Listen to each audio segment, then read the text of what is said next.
অগ্নিকাণ্ডে ক্ষতিগ্রস্ত কারখানা ও কেমিক্যাল গোডাউন থেকে দ্বিতীয় দিনেও ধোঁয়া উঠছে। ধোঁয়ায় অসুস্থ প্রায় অর্ধ শতাধিক। ছুটি দেওয়া হয়েছে আশেপাশের বেশ কয়েকটি কারখানা ও অফিস। সেখানকার সার্বিক অবস্থা জানাতে এই মুহূর্তে যুক্ত আছেন সহকর্মী রাজু আহমেদ।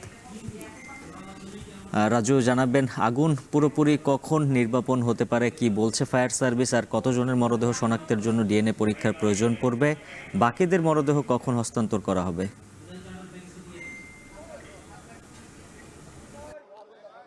উজ্জ্বল, এখন পর্যন্ত কিন্তু এই কেমিক্যাল যে গোডাউনটি রয়েছে সেই গোডাউন থেকে ধোঁয়া উঠছে, অর্থাৎ আশেপাশে ধোঁয়া ছড়িয়ে পড়ায় কিন্তু স্থানীয় প্রায় অর্ধ শতাধিক মানুষ অসুস্থ হয়ে স্থানীয় যে হাসপাতাল রয়েছে, স্থানীয় ইসলামী হাসপাতাল এবং স্বপ্ন হাসপাতাল ভর্তি হয়েছে।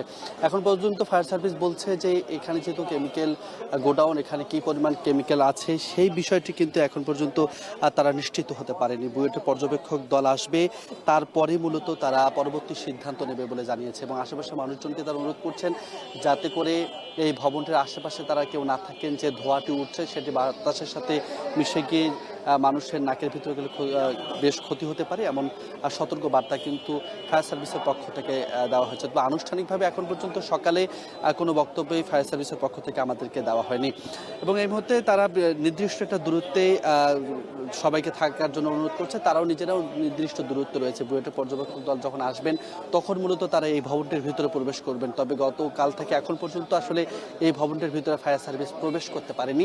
বুয়েটের পর্যবেক্ষক দলের সিদ্ধান্ত মোতাবেক মূলত তারা প্রবেশ করতে পারবে। মরদেহ শনাক্তের বিষয়ে যদি জানাই, এখন পর্যন্ত সকালে আনুষ্ঠানিকভাবে মরদেহ শনাক্তের বিষয়ে কোনো তথ্য মূলত হাসপাতাল কর্তৃপক্ষ আমাদেরকে দেননি। তবে যেমনটি আমরা জানতে পেরেছি 4 থেকে 5 জনের মরদেহ পরিবারের কাছে দেওয়া হয়েছে রাতেই এবং বাকিদের যারা রয়েছে তাদের ডিএনএ টেস্টের পরেই মূলত এই মরদেহ হস্তান্তর করা হবে। এটি সময় লাগবে বলে কিন্তু জানানো হয়েছে। সেই সঙ্গে যদি জানাতে চাই যে আশেপাশের যে কারখানাগুলো রয়েছে সকালের দিকে কিন্তু বেশ উত্তেজনা সৃষ্টি হয়েছিল। এখানে রাইজিং গ্রুপ সহ বেশ কয়েকটি কারখানা তারা খোলা রেখেছিল।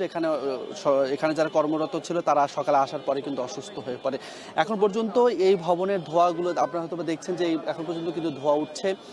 এই ধোঁয়া যেমন ফায়ার সার্ভিসের পক্ষ থেকে অনানুষ্ঠানিকভাবে জানানো হয়েছে যে এখানে যেহেতু কেমিক্যাল রয়েছে, কী পরিমাণ কেমিক্যাল রয়েছে, কোন ধরনের কেমিক্যাল রয়েছে পরীক্ষা ছাড়া মূলত বলা সম্ভব নয়। ফলে পরীক্ষা নিরীক্ষার পরে মূলত ভেতর প্রবেশ করা যাবে এবং এই গোডাউনের ভিতরে কোনো মরদেহ আছে কিনা বা কেউ ভিতরে আটকা পড়েছিল কিনা পরবর্তীতে মূলত এই বিষয়গুলো নিয়ে তারা জানতে পারবেন। গতকাল 11:30টার দিকে মূলত এই অগ্নিকাণ্ডের ঘটনাটি ঘটে। তারপর থেকে এখানে ফায়ার সার্ভিস কাজ করছে। রাত পর্যন্ত 12টি ইউনিট কাজ করেছে এবং 16টি মরদেহ এখান থেকে উদ্ধার করে হাসপাতালে পাঠানো হয়েছে। তবে ফায়ার সার্ভিসের কর্মকর্তারা তারা এখানে রয়েছেন, আইনশৃঙ্খলা রক্ষাকারী বাহিনীর সদস্য তারাও রয়েছেন। তারা এখানে সার্বিক নিরাপত্তার বিষয়টি দেখছেন। উৎসুক জনতার একটি ভিড় কিন্তু আমরা এখানে লক্ষ্য করেছি। সব কিছু মিলিয়ে যদি জানাতে চাই যে এখন পর্যন্ত মূলত এই কেমিক্যাল গোডাউনের ভিতরে প্রবেশের সিদ্ধান্ত ফায়ার সার্ভিস নিতে পারেনি। বুয়েটের পর্যবেক্ষক দল আসলে পরীক্ষা নিরীক্ষার পরেই মূলত তারা তাদের পরবর্তী যে পদক্ষেপ সেটি মূলত গ্রহণ করবে। আর সেই সঙ্গে জানাতে চাই যে হয়তোবা কিছুক্ষণের মধ্যে এখানে বুয়েটের পর্যবেক্ষক দল আসবে এবং আনুষ্ঠানিকভাবে তারা ব্রিফ করার পরেই মূলত পরবর্তী সিদ্ধান্ত নেবে আসলে এই কেমিক্যাল গোডাউনের ভিতরে তারা প্রবেশ করবে কিনা বা পরবর্তী কী সিদ্ধান্ত আসলে ফায়ার সার্ভিস দেবে সে বিষয়গুলো জানা যাবে। এই ছিল আমার কাছে সর্বশেষ উজ্জ্বল। মিরপুরে কেমিক্যাল গুদামের অগ্নিকাণ্ডের বিষয়ে সবশেষ তথ্য জানাচ্ছিলেন রাজু আহমেদ। বিরতির